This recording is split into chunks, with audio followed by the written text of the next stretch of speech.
ang itlog, carrots at coffee beans.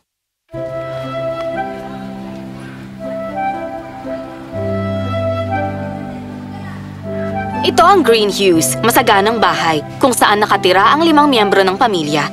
Kilala sina Ginoo at Ginang Wild sa paggawa at pagbenta ng pinakamasarap na cake sa kanilang lugar. May 2 silang anak, sina Ali at Soren, na tila wala ang kasigla-sigla sa mga oras na yon. Kaya balikan natin sila mamaya. Ito ang lolo nila Ali at Soren, isang matandang may busilak na puso. Natapos ko rin sa wakas. Sakto lang ito para sa... Nandito na kami. Buti naman. Siya si Ali, 13 taong gulang at ginugugol ang kanyang oras para matuto ng bagong kaalaman at mahilig siya sa paglalaro ng computer. Yan ang kanyang kapatid. Si Soren, 9 taong gulang at mahilig umarte. Gustong-gusto niyang umaakyat at umaarte sa entablado. Maligayang pagdating. Kumusta ang eskwela? Ayaw na naming pumasok, titigil na kami. Mukhang masama ang araw niyo. Lolo, ang hirap po palang mag-aral. Grabe po yung naranasan namin. Ayos lang yan, mga bata. Matututo kayo sa mga kaibigan niyo. Wala kaming mga kaibigan. Kaibiganin niyo ang mga umaway sa inyo. Inaasal lang nila kami. Yung mga takdang aralin niyo. Hay nako! Ayaw na talaga naming bumalik doon. Kami na lang ang laging napag-iinitan. Pati mga teacher namin nakakainis. Saka ito, ayoko na pong gawin pa to kahit kailan. Nasa ika-4 na baitang ka pa lang. Pagod na po ako. Sige. Alam ko na kung paano kayo tutulungan. Umalis ang lolo at naglagay ng tubig sa 3 palayok. Kumuha siya ng itlog, carrot at coffee beans. Para sa atin po yan. Ay, ayoko talaga ng kape. Dito ang itlog, susunod ang carrot at dito naman ang coffee beans. Nilagay niya ang 3 palayok sa kalan at pinakuluan ito. At ngayon, maghintay tayo. Pero, sabi niyo tutulungan niyo po kami. Oo, maya-maya. Bago ang lahat, tulungan niyo muna akong tapusin ito. Pwede po namin kainin yan. Hindi. Gusto ko nang matikman yan. Habang hinihintay ang oras, ikinuwento ng magkapatid ang mga problema nila at kung paano sila nahihirapan sa buhay. Matyagang nakinig ang lolo nila. Lumagpas na ang 20 minuto.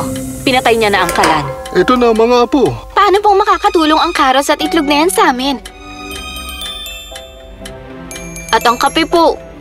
Maraming salamat, lolo. Pero mas gusto ko po ang tsokolate. Sabihin niyo kung ano nakikita niyo. Nagtaka ang 2 sa tanong ng lolo nila. Hindi kaya pinaglalaroan lang sila nito? O sige, sabihin niyo sa akin. May nakikita kaming isang karot, isang itlog, at saka kape. Yan lang ba? Sige, tingnan niyo to ng mabuti.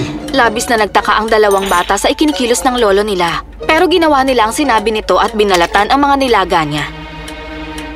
Malambot na ang carrots. Lutong-luto naman po ang itlog. Kaya naman, matigas na po ito. Yung kape? Ang bango ng amoy pero anong kinalaman nito sa problema namin? Napangiti ang matanda sa 2 apo niyang takang-taka sa kanya.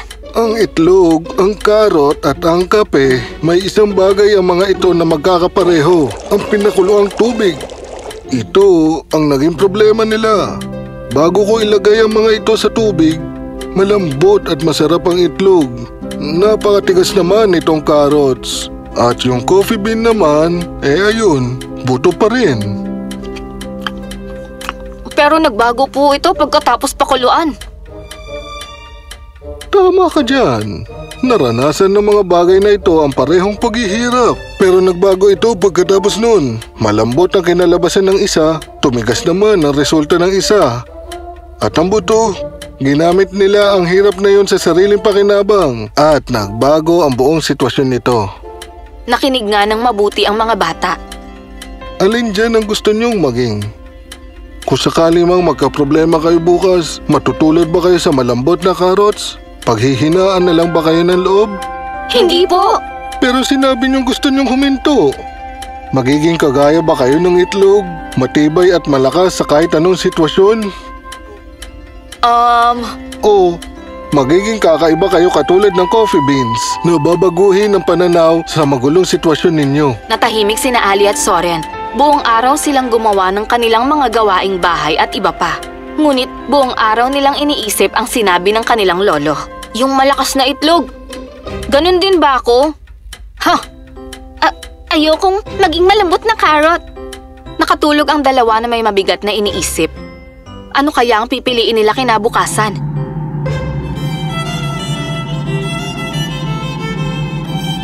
Yung malakas na itlog? Yung malambot na carrot? O piliin kaya nila ang... Hindi! Ayoko ng kape! Kinabukasan, nagpaalam na ang dalawa sa lolo nila bago pumasok sa paaralan. Tandaan yung mga sinabi ko sa inyo mga bata. Yung itlog, yung carrot, o yung coffee bean. Alin sa tatlo kaya ang pipiliin nyo ngayong araw? Nakarating rin ang dalawa sa paaralan. Pumasok si Ali sa klase nang may pangamba. Naku, paano ba to? Hey! Akin na. Tutulungan na kita. Naayos agad ni Ali ang files dahil sa talino at sa angkin niyang galing. Wow! Salamat! Ako si Derek at bago lang ako dito. Ako naman si Ali. Maya-maya pa, dumating ang kinaiinisan ng lahat na si Jordan. Uy, tignan mo nga naman si Silly Ali, oh. Ano namang ituturo mo sa baguhan? Ikaw mismo, wala ka rin namang alam eh. Huwag mo silang pansinin. Ang galing-galing mo nga eh. Nang pumasok na ang guro, nagsiupo na ang lahat. Pero iniisip pa rin ni Ali ang mga sinabi niya. Malambot nga talaga ako. Okay mga bata, bago tayo magsimula, titingnan ko muna ang mga assignments na pinagawa ko sa inyo. Uy, Ali! Nagawa mo ba yun sa'yo? Nagawa mo naman ba ng tama? Gusto mo ba tulungan pa kita? Binuksan ng mga estudyante ang files nila sa computer at tiningnan na ng teacher ang assignments nila. Pero, nagkaroon ng problema si Jordan dito. Ano ba yan? Bakit hindi gumagana? Galit na sinubukan ni Jordan na ayusin ang file. Sinubukan din ng mga kaibigan niya, ngunit wala ni isang nakapag-ayos nito. Dahil dyan, Jordan, wala akong may bibigay na marka para sa'yo. Pero ma'am... Nang biglang, tumayo si Ali. Mabilis siyang nag-type sa computer na ikinagulat ng lahat. Uy, Ali pala. Anong ha? Ayan, ayos na! Tiningnan ni Jordan ang computer niya. Inayos ni Ali ang kanyang assignment at naisalba niya ito sa pagbagsak sa subject nila. Jordan, nakaligtas ka sa ngayon. Ang galing mo, Ali. Sinwerte lang naman siya ngayong araw eh. Hindi totoo yan. Alam talaga ni Ali kung anong ginagawa niya. Napailing na lang si Ali sa masakit na sinabi ni Jordan. Pero pinagtanggol siya ni Derek kaya nagkalakas siya ng loob. Bago ka lang. Hindi mo pa siya masyadong kilala. Tama ka. Pero kilala ko ang sarili ko at alam kong magaling ako sa ginagawa ko. Kaya tigilan mo na ako. Nagulat si Jordan sa sinabi niya. Nagbigay rin sa iba ng lakas ng loob ang pagsasalita ni Ali. Oo nga, palagi mo na lang siyang pinag-iinitan. Tigilan mo na nga ang pambubuli sa amin. Alam ni Jordan na mali ang ginawa niya at pinagtanggol naman ng lahat si Ali. Humingi si Jordan ng tawad kay Ali. Pasensya na. Okay lang pero huwag ka nang mambuli pa ng ibang tao. Hindi maganda ang ginagawa mo at di mo kailangan gawin yan. Humarap na si Ali sa computer niya habang natulala si Jordan. Gumaan ang pakiramdam niya. Tumapang siya. Siguro nga may katapangan din ako. Pagkatapos nun, hindi na binubuli si Ali. Naging mabuting magkaibigan sila ni Derek. Pero, kumusta kaya si Soren? Kakatapos lang niya sa kanyang acting class. Alam mo, sobrang galing mo talaga, Soren! Nung umiyak ka kanina sa isang eksena, ang galing mo ron! Oo, alam ko namang magaling ako pero... Hoy! Pasensya na. Ganyan ka ba humingi ng tawad, Soren? Hindi ko naman sinasadya. Hindi ko sinasadya. Pasensya na. Ganyan ka ba umarte, ha? Ako? Sa tingin ko, mas magaling pa talaga ako sa'yo. Nang marinig ito, biglang namula si Soren. Hindi na siya nakapagpigil. Ikaw! Hindi ka naman magaling umarte! Anong sinabi mo? Ang sabi ko... Pasensya na. Yan naman ang lagi mo sinasabi eh. Hindi! Hindi na ako hihingi ng tawad sa'yo. Lagi mo akong nilalait, pati ang pag-arte ko. Ikaw nga ang dapat humingi ng tawad sa akin eh. Nabigla si Jack. Pero nagalit siya ng husto. Aba, lumalaban ka bang? Tama si Soren! Ikaw, lagi mo na lang kaming binubuli.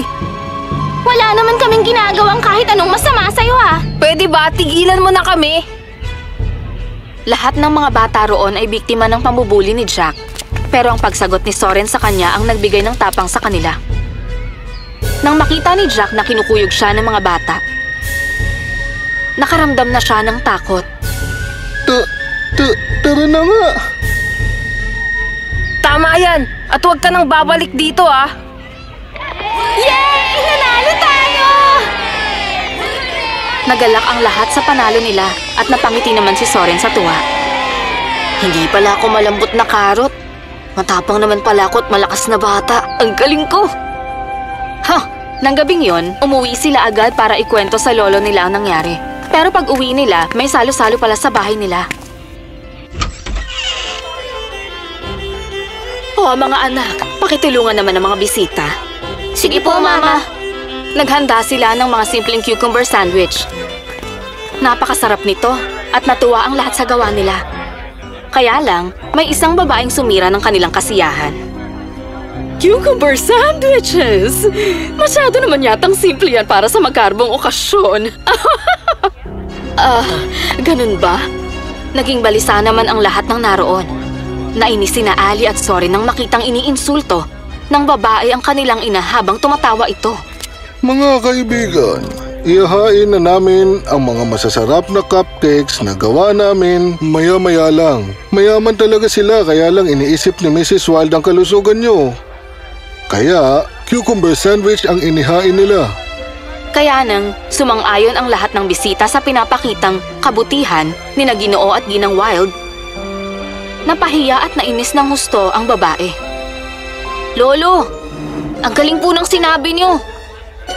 Paano niyo po nagawa yun? Pwede siguro natin sabihin isa akong kakaibang coffee bean. Ano, plano niyo pa rin ba tumigil sa pag-aaral? Hindi po. Umupo sina Ali at Soren at ikinuwento ang nangyari sa kanila habang kumakain ng masasarap na cupcakes. Nagbago ang desisyon nila nang makita nilang madali naman palang ayusin ang problema. Alam nyo, may mga sitwasyon sa buhay na gusto nating bumitaw. Ang ilan dito ay nagtatakda sa kung sino tayo at sa gusto nating maging. Kaya, sa susunod na maisip nating huminto dahil nahihirapan na tayo, babangon ka bang malakas at matapang sa buhay? O manlalambot ka na lang at susuko? O babaguhin mo ang kinalalagyan mo at pananaw? Na tulad ng isang coffee bean, ano ngayon ang pipiliin mo?